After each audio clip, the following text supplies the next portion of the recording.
નમસ્કાર વિદ્યાર્થી મિત્રો, સ્વાગત છે આપનું મારી YouTube channel study with Pankaj નાડિયામાં.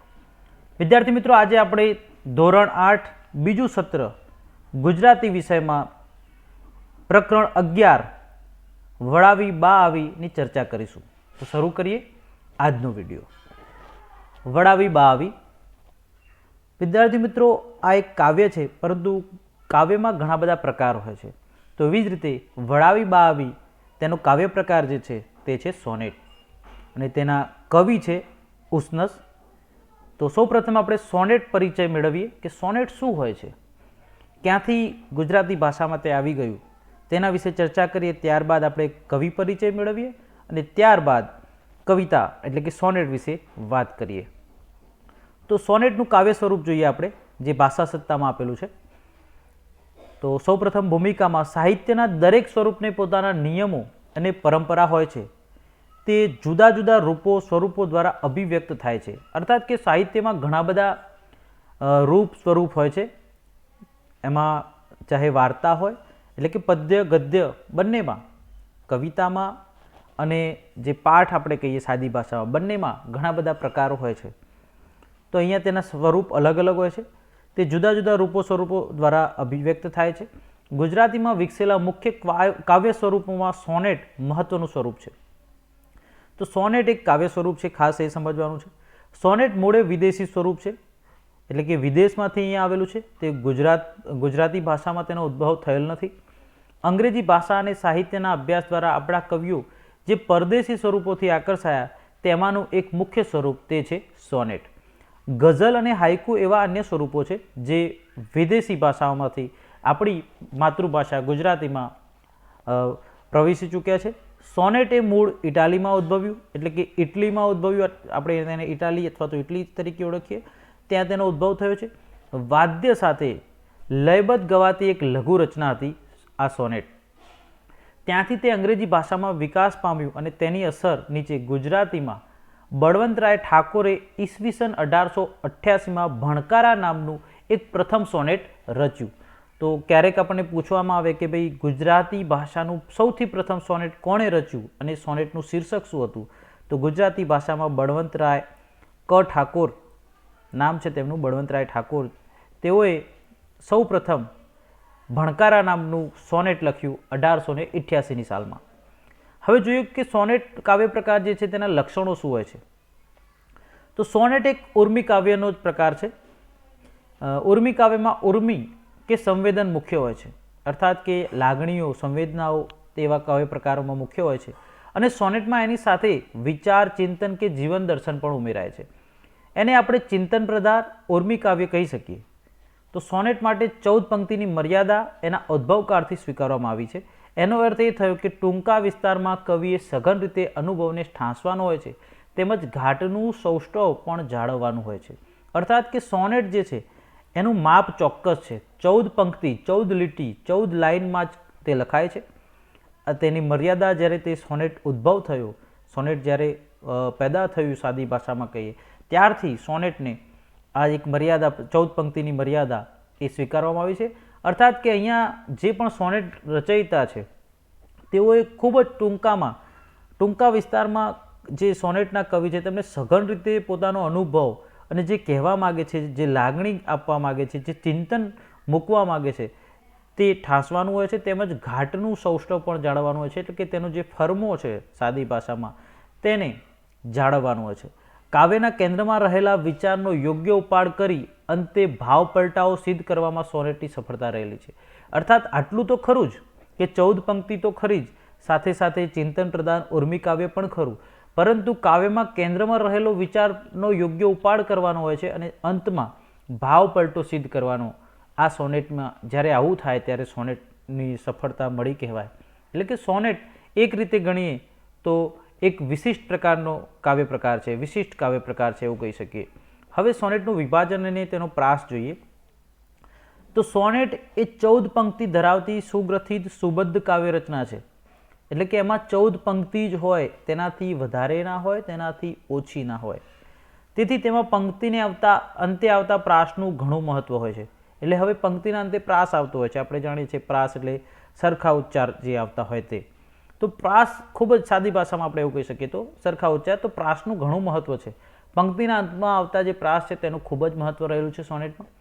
હવે પ્રાસ રહિત સોનેટ રચના પણ થાય છે ક્યાંક ક્યાંક. હવે પ્રાસ વગરની સોનેટ રચનાઓ પણ થાય છે. મિત્રો એ પણ આપણે ધ્યાનમાં રાખવું જોઈએ કે જે વિધિવત રીતે ચાલી આવતી ઘણી બધી પરંપરાઓ હોય એમાં ફેરફાર સમયની સાથે થતા આવતા હોય છે. ઘણા બધા કાવ્ય પ્રકારો અને વાર્તાના કે સાહિત્યના ઘણા બધા પ્રકારોમાં ઘણો બધો ફેરફાર સમયની સાથે કાળની સાથે આવતો જાય છે. તો એ પણ આપણે સ્વીકારવું રહ્યું કે હવે પ્રાસ વગરના સોનેટ પણ રચાય છે.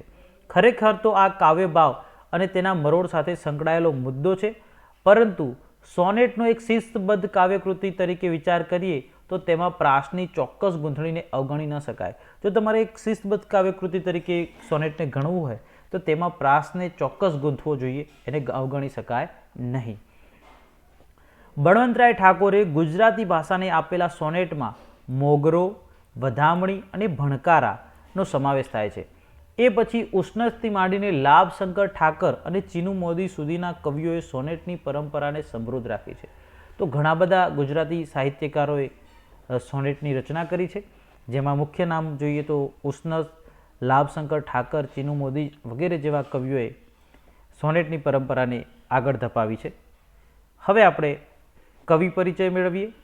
તો સોનેટ એક વિસ્તૃત અને આખી દુનિયામાં ફેલાવેલો કાવ્ય પ્રકાર છે અને વિદેશી કાવ્ય પ્રકાર છે, પરંતુ એની જે મધુરતા એટલી સરસ છે કે કવિઓએ તેને આવકારી છે અને સ્વીકારી છે, અને ગુજરાતી સાહિત્યમાં સોનેટ ઘણા બધા રચાયા છે.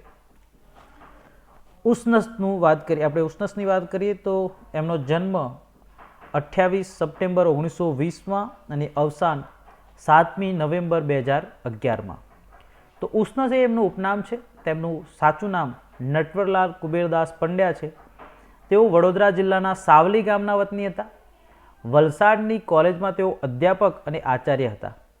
પ્રસૂન નેપથ્યે આર્દ્રા, તૃણનો ગ્રહ, સ્પંદ અને છંદ વગેરે તેમના કાવ્ય સંગ્રહો છે. સોનેટ કાવ્ય પ્રકારમાં તેમણે કેટલીક સોનેટ માળાઓ પણ આપી છે.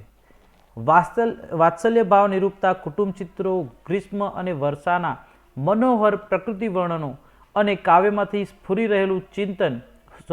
રહેતું ચિંતન આ કવિની નોંધપાત્ર લાક્ષણિકતાઓ છે. તો જે ઉષ્ણસ છે તેઓ વાત્સલ્ય ભાવ નિરૂપતા કુટુંબ ચિત્રો, ગ્રીષ્મ અને વર્ષાના મનોહર પ્રકૃતિ વર્ણનો અને કાવ્યમાંથી સ્ફુરી રહેતું ચિંતન વગેરે એમની લાક્ષણિકતાઓ છે. તેઓ આ મુજબની કવિતાઓ રચનાઓ કરતા હોય છે. દિવાળીની રજાઓમાં પોતાના વતનમાં આવેલા પરિવાર પોતાના સંતાનો સાથે રજાઓ પૂરી થતાં પાછા વિદાય થાય છે. ત્યારે માના હૃદયમાં સ્વજન વિયોગની જે વેદના થાય છે તેનું વર્ણન આ કાવ્યમાં કરવામાં આવ્યું છે. માતા પિતા અને વૃદ્ધ વિધવા ફોઈ વિરહથી વ્યથિત છે. છેવટે બધા સંતાનોને વિદાય આપી પાછી વળતી બા ઘરને ખાલી થઈ ગયેલું જોઈને બહાર પગથિયા ઉપર જ બેસી પડે છે. અહીં કવિ વિરહને એક પાત્ર રૂપે નિરૂપે છે એ ધ્યાનપાત્ર છે. વાત્સલ્ય વિષયક આ સોનેટમાં કવિએ બાના હૃદયનાજી સ્નેહનું તેમજ સંતાન વિરહથી વ્યાપેલા વિષાદનું હૃદયસ્પર્શી નિરૂપણ કરી વર્ણન દ્વારા જ કરુણ રસ નિષ્પન્ન કર્યો છે. તો આ કવિતા જે છે, આપણું આજનું સોનેટ જે છે, વડાવી બા આવી, એટલે વડાવવું એટલે આપણે કોઈ આપણા ઘરે આવ્યું હોય તો તેને જે વડાવવા જઈએ છીએ તેને વડાવી બા આવીની વાત કરી છે કે બા વડાવીને આવે છે ને પછી શું થાય છે તેના વિશેની આ કવિતા છે, આ સોનેટ છે. અને એનો સાદો ભાવ જોઈએ તો દિવાળીની રજાઓમાં પરિવાર દૂર સ્વજનો રહેતા હોય, આપણે પણ જાણીએ છીએ કે આપણા કુટુંબમાંથી ઘણા બધા આપણા કાકા મામા વગેરે દૂર દૂર રહેતા હોય, નોકરી અર્થે બીજા રાજ્યમાં ક્યાંક બીજા શહેરોમાં રહેતા હોય, પરંતુ તેઓ રજાઓના સમયગાળામાં પોતાના વતનમાં પરત ફરે છે. અને પછી જ્યારે તેઓ જાય છે ત્યારે ઘરમાં એક ખાલીપો લાગે છે, ઘર આપણને સુમસામ લાગવા લાગે છે. તો આ પરિસ્થિતિ જે છે અને પછી ઘર ગયા પછી જે વિરહ છે તે કેટલો કોરી ખાનારો હોય તેના વિશેનું આ સરસ મજાનું સોનેટ છે. આપણે પઠન કરીએ. રજાઓ દિવાળી તણી થઈ પૂરી ને ઘર મહી, દહાડાઓ કેરી સ્ખલિત થઈ શાંતિ પ્રથમની, વસેલા ધંધાર્થે દૂર સુદૂર સંતાન નિજના, જવાના કાલે તો જનક જનની ને ઘર તણા, સદાના ગંગામાં સ્વરૂપ ઘરડા ફોઈ સૌએ, લખાયેલો કર્મે વિરહ મિલને તે રજનીએ, નિહાળ્યો સૌ વચ્ચે નિયત કરી બેઠો નિજ જગા, ઉવેખી એને સૌ જરઠ વળી વાતે સૂઈ ગયા, સવારે ભાભીનું ભર્યું ઘર લઈ ભાઈ ઉપડ્યા, ગઈ અર્ધી વસ્તી ઘર થઈ ગયું શાંત સઘળું, બપોરે બે ભાઈ અવર ઉપડ્યા લેઈ નિજની, નવોઢા ભારિયાઓ પ્રિય વચન મંદ સ્મિતવતી, વડાવી બા આવી નિજ સકલ સંતાન ક્રમશઃ, ગૃહવ્યાપી જોયો વિરહ પડી બેસી પગથિયે. તો આનું ગાન પણ આપણે કરી શકીએ. જો આપનો રાગ સરસ આવતો હોય તો સોનેટ જે છે, સોનેટ પ્રકાર એ ગાન માટેનો પ્રકાર છે, તો તમે એનો રાગ પણ કરી શકો, ગાઈ પણ શકો, અથવા તો તમે ઇન્ટરનેટના માધ્યમથી તેને પ્રાપ્ત કરી શકો છો, તેનો રાગ, તેનું ગાન.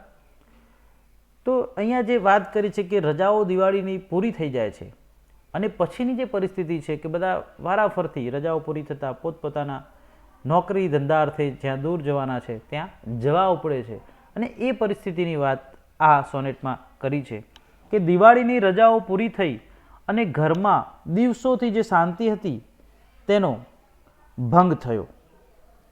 રજાઓ દિવાળી તણી થઈ પૂરી ને ઘર મહી, દહાડાઓ કેરી સ્ખલિત થઈ શાંતિ પ્રથમની. અર્થાત કે દિવાળીની રજાઓ પૂરી થઈ ગઈ અને ઘરમાં જે ઘણા દિવસોથી જે શાંતિ હતી તે શાંતિ હવે શાંતિનો ભંગ થયો, અર્થાત કે હવે તે શાંતિ ઓછી થઈ ગઈ. વસેલા ધંધાર્થે દૂર સુદૂર સંતાન નિજના, જવાના કાલે તો જનક જનનીને ઘર તણા. તો દૂર દૂર વસેલા ધંધા માટે જે લોકો પોતાના સંતાનો જે છે તે દૂર દૂર વસ્યા છે, શહેરોમાં વસ્યા છે, તે હવે કાલે તો જશે. પછી માતા પિતા અને ઘરમાં રહેતા આ જે ગંગા સ્વરૂપ એટલે કે વિધવા ઘરડા ફોઈ છે તેઓ એકલા રહી જવાના, કારણ કે આ જે સંતાનો છે, એમના દીકરા છે માતા પિતાના, તેઓ પોતપોતાની પત્ની અને પોતાના બાળકો સાથે હવે ધંધા માટે દૂર સુદૂર જ્યાં વસ્યા છે શહેરોમાં ત્યાં જવાના. સદાના ગંગામાં સ્વરૂપ ઘરડા ફોઈ સૌએ, લખાયેલો કર્મે વિરહ મિલને તે રજનીએ, નિહાળ્યો સૌ વચ્ચે નિયત કરી બેઠો નિત જગા.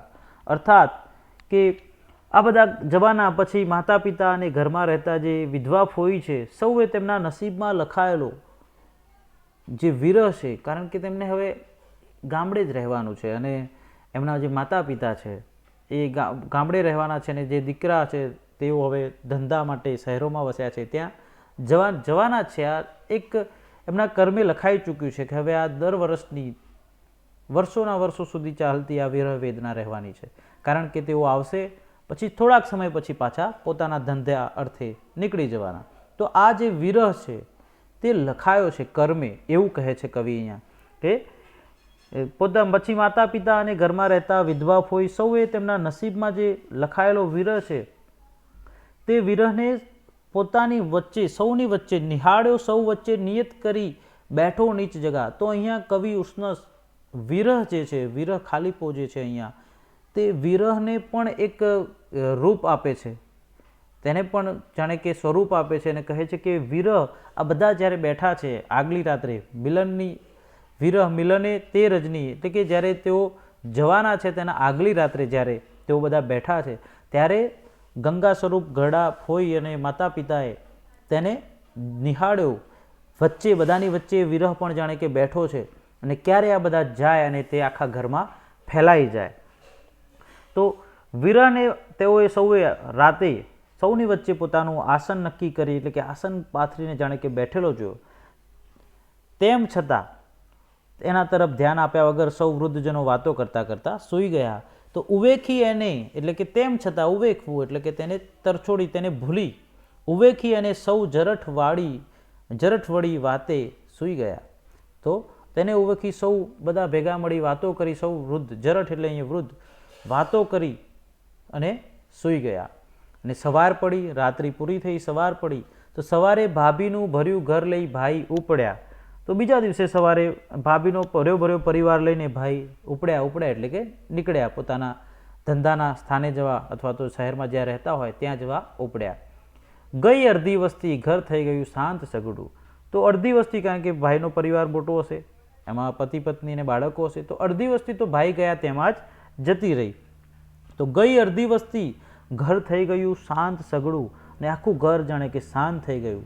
બપોરે બે ભાઈ અવર ઉપડ્યા. તો બપોરે બીજા બે ભાઈઓ પોતપોતાની પત્નીઓ લઈને નવોઢા ભાર્યા એટલે કે પત્ની. તો બપોરે બે ભાઈ અવર ઉપડ્યા લઈ નિજની નવોઢા ભાર્યાઓ પ્રિય વચન મંદ સ્મિતવતી. તો બપોરે પછી શું થયું કે બીજા બે ભાઈ જે હતા તે પણ પોતપોતાની પત્નીઓને નવોઢા એટલે કે નવપરણિત પત્નીઓને લઈ અને પ્રિય વચન મંદ સ્મિતવતી એટલે કે પ્રિય વચન બોલતી અને મંદ સ્મિત વેરતી એટલે કે મંદ હસતી. નવી નવી વહુ હોય તો કેવું સરસ મજાનું બોલતી હોય અને હસતી હોય. તો એવી પોતાની નવોઢા ભાર્યાઓ નવપરણિત પત્નીઓને લઈ અને તેઓ પણ બપોરે નીકળી ગયા. પોતાના બધા જ સંતાનોને એક પછી એક બા વડાવતી જાય છે. સવારે મોટા ભાઈ ભાભી અને એમનો ભર્યો પરિવાર હતો એ આખા પરિવારને વડાવ્યો, અને બપોરે નાના બે ભાઈ છે એમને પણ એમની પત્નીઓ સાથે વડાવ્યા. તો બા બધાને વડાવે છે. વડાવી બા આવી નિજ સકલ સંતાન ક્રમશઃ. તો બધાને વારાફરતી ક્રમશઃ એટલે એક પછી એક બધા જ સંતાનોને નિજ સકલ સંતાન એટલે પોતાના બધા જ સગળા સંતાનોને વડાવી બા આવે છે. અને તેણે ઘરમાં વિરહ વ્યાપેલો જોયો. ગૃહ વ્યાપી જોયો વિરહ. તેણે જોયું તો ઘરમાં હવે માત્ર ને માત્ર વિરહ રહી ગયો છે. અને તેણે વિરહ જોયો અને પડી બેસી પગથિયે. અને એટલો વિરહ જોયો અને એને દુઃખથી ભાંગી પડી. અહીંયા પડી બેસી પગથિયે અર્થાત કે દુઃખથી તે ભાગી પડે છે અને ત્યાં જ પગથિયે બેસી પડે છે. હવે તેને ઘરમાં જવાની ઈચ્છા નથી થતી, કારણ કે પોતાના સંતાનો તેમના પરિવાર સાથે નીકળી ગયા અને હવે જે આ ઘર હતું એકાદ મહિના પૂરતું રજાઓ અથવા તો 20 દિવસ પૂરતું દિવાળીની રજાઓ પૂરતું ભર્યું લાગતું આ ઘર, બાળકોના કિલ્લોલ સાથે ભર્યું રહેતું આ ઘર અચાનક દિવાળીની રજાઓ પૂરી થતાં બધા જ સંતાનો પોતપોતાના પરિવાર સાથે વિદાય લે છે અને પછી ઘર એકદમ ખાલી લાગે છે. અને આ ગૃહવ્યાપી ઘરમાં ફેલાયેલો વિરહ જોઈ અને બા જે છે એ દુઃખમાં સરી પડે છે અને દુઃખથી ભાગી પડે છે અને એ પગથિયે જ બેસી પડે છે. તો સરસ મજાનું આ એક સોનેટ છે જેના અંદર વિષાદનું વર્ણન છે, હૃદયસ્પર્શી નિરૂપણ કર્યું છે દુઃખનું, કે સંતાન વિરહથી જે બા છે પોતાના બાળકો જાય તેના વિરહથી દુઃખ પામે છે અને ભાગી પડે છે અને ત્યાં જ પગથિયે બેસી જાય છે. અને સરસ મજાનું ચિત્ર પણ આપણને આપ્યું છે જ્યાં બા દુઃખી થઈને બેસેલી બતાવે છે અને અહીંયા બાળકો જે છે એ દિવાળીની રજાઓના માટે આપણને સમજણ પડે તે પૂરતું દોરેલું છે. શબ્દ સમજૂતી પણ આપણે જોઈ શકીએ કે સ્ખલિત થવું એટલે પોતાના સ્થાનેથી ખસવું, અહીંયા પડી પોતાના સ્થાનેથી પડી એમ. ગંગા સ્વરૂપ અર્થાત વિધવાના નામ આગળ માનાર્થે જે વપરાતું વિશેષણ છે. ઉવેખી એટલે અવગણીને દરકાર કર્યા વિના. જરઠ એટલે ઘરડા વડીલ જે હોય તેને જરઠ કહેવાય. નવોઢા એટલે કે નવી પરણેલી સ્ત્રી, નવવધુ. ભાર્યા અર્થાત પત્ની. પ્રિય વચન મંદ સ્મિતવતી અર્થાત પ્રિય બોલનારી અને ધીમું મંદ હસનારી. પ્રિય વત્તા વચન વત્તા મંદ વત્તા સ્મિત વત્તા વતી. આ પ્રમાણે આખી તેની જે સંધિ છે તે આપણે તોડી શકીએ. ક્રમશઃ એટલે એક પછી એક. અને ગૃહવ્યાપી એટલે ઘરમાં પ્રસરેલ, ઘરમાં વ્યાપેલ. ઓકે, તો આ પ્રમાણે આ સરસ મજાનું સોનેટ છે તેની આપણે ચર્ચા કરી. તો વિદ્યાર્થી મિત્રો, આપને આ વિડીયો કેવો લાગ્યો તે કોમેન્ટમાં જણાવો. વિડીયો ગમ્યો હોય તો વિડીયોને લાઇક કરો, તમારા મિત્રો સુધી શેર કરો, અને તમે મારી YouTube channel study with Pankaj Nadiya subscribe ના કરી હોય તો ચેનલને અત્યારે સબસ્ક્રાઇબ કરી લો, જેથી આવનારા તમામ નવા વિડીયોની અપડેટ આપને મળતી રહે. મળીએ એક નવા વિડીયો સાથે. ત્યાં સુધી આવજો.